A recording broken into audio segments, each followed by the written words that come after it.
Wendy's, don't test me. I'll put you in the death squeeze, just like an orange in the summer. The fresh. While Billy and Mustafa was getting reacquainted, Michael and Chantel was walking in the woods, holding cordial conversation and sucking in the beauty of the nature around them. Michael could hear that they weren't alone, and tugged Chantel's arm to pull her back in the direction of camp. He put one finger over his lips to show her that he needed her to remain silent. By the time they got back to camp, Billy and Mustafa was just ending their groping session. Mustafa told Billy to stay put, while he went over to try to get Jackie to stop barking. There's people in the woods. She needs to shut that dog up. Get rid of that thing. We have to go. Now. Mustafa snatched Jackie out of Chantel's bag and threw him into the woods. Chantel was mortified, but as soon as Billy told them to run, little Jackie was a thing of the past. Once they reached the house, the three of them went in to suit up, while Chantel jumps in her vehicle and decides she's best off on her own than with them. Has anyone seen Chantel? Not since I threw Jackie. She got in her car and left. We need to suit up before looking for her. We go out there with nothing and we won't make it. She left on her own. She knows my credentials and knew that she would be safer with us. Maybe not. I'm sure she wasn't being shot at before hanging out with us. I'll go out to find her. You two get into the bunker until I get back. We're going together or no one goes, and that's final. I'm Adele, the host of a brand new game show Simply Sundays. Featured here on YouTube. Our game show will consist of random adult questions, and will be uploaded every Sunday. Go to the link in the bio, and subscribe. Click the bell, so you'll be notified whenever I upload.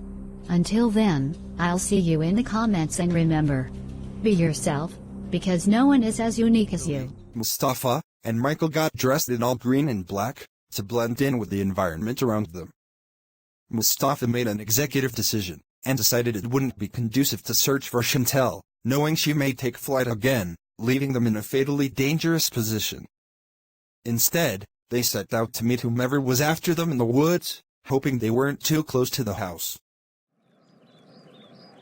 Billy stays out of sight, but in range to blow off a head or two. I have two coming up from the east. Stay low. Gotcha. I have one in sight. Waiting for confirmation. We have a total of 3 on the loose. Targets confirmed. Take out 2, leave 1 for questioning. 10-4. 10-4.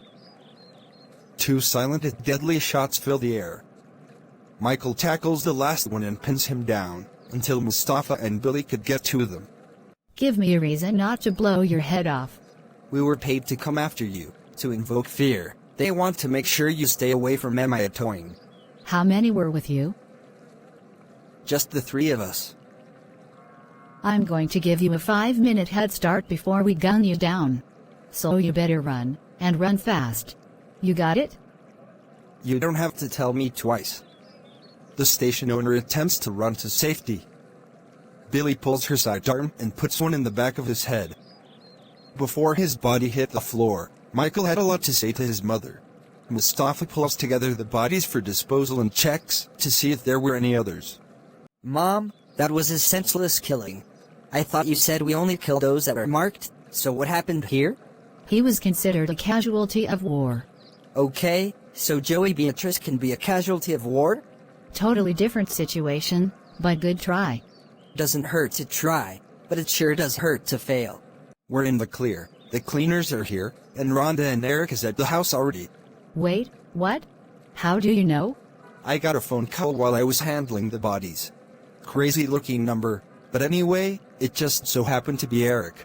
The best news I've heard all day. We're back in business. I hope they certify me. No more school. You still have to go to school. The process to be certified will make you quit. And that's the easiest part. If it were that easy, everyone would be assassins. Wait, it gets harder, not easier? A lot harder, but you'll be fine. The 3 of them head back to the house, and there they stood, Rhonda and Eric with loads of paperwork and about 20 black envelopes.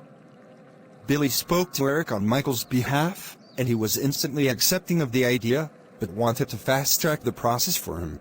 Michael wants to petition for a spot. He wants to be a part of something that is far more greater than himself. Would you mind talking to him? I don't mind at all. I'm thinking he would be perfect because he's an assassin's child, a product of greatness and perseverance. But I need to know what you want me to do with him, and this is from parent to parent. The agency would have my balls if they knew I was offering options on such talent. I want him to be safe, but happy. If this is something he wants to do, I'll support him with every fiber of my being. But he stays with me after training and testing. Can we make that a deal? Rhonda and I wouldn't have it any other way. If he's willing to leave with us, I'll put him in the fast-track program. He'll be done in 6 to 7 months, depending on his speed, retention, and strength. But we'll also make sure that he gets phone privileges a few times a week so you can check up on him. Before I say anything else, who's running the agency? Rhonda and we are still in the field, but the day-to-day operations has to come through us for approval. This is perfect. We figured. We saved the agency once already and gave it back. Now years later, we get attacked again, and this time the entire agency was crippled. This time we've decided to keep our rightful positions and run the agency from the field. Billy calls Michael in to talk to Eric on his own. Billy stayed in the room in case she needed to interject, but she didn't have to, because Michael handled everything perfectly. Thank you so much for this opportunity. I won't let any of you down. As long as you try your hardest, you'll never let anyone down, even yourself. Go say your goodbyes. Wheels up in 10. Are you sure you're going to be okay without me? I'll be fine, I'll miss you. But if this is something you want, you need to go for it, and be all in. They will locate me when you're done, and bring you to a safe house nearby, if I'm on a mission. I need to say goodbye to Mustafa. Do you know where he is? In the kitchen with Rhonda. I'm about to leave out for training. I want to say thank you for everything. Would you mind looking after my mom while I'm gone? You're welcome, and you know I will.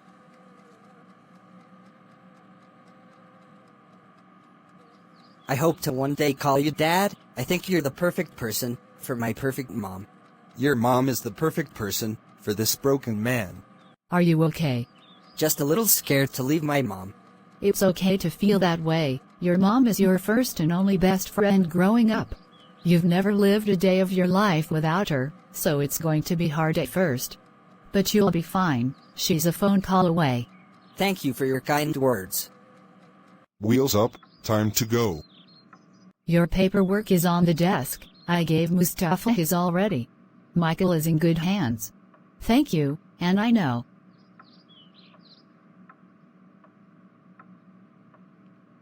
Thank you. No, thank you. Michael is going to be great. I can feel it.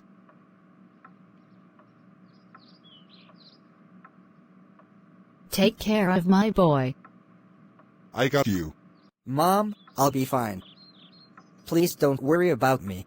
I'm your mother. My job is to worry.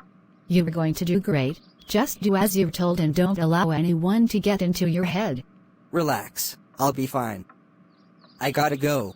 I love you, Mom.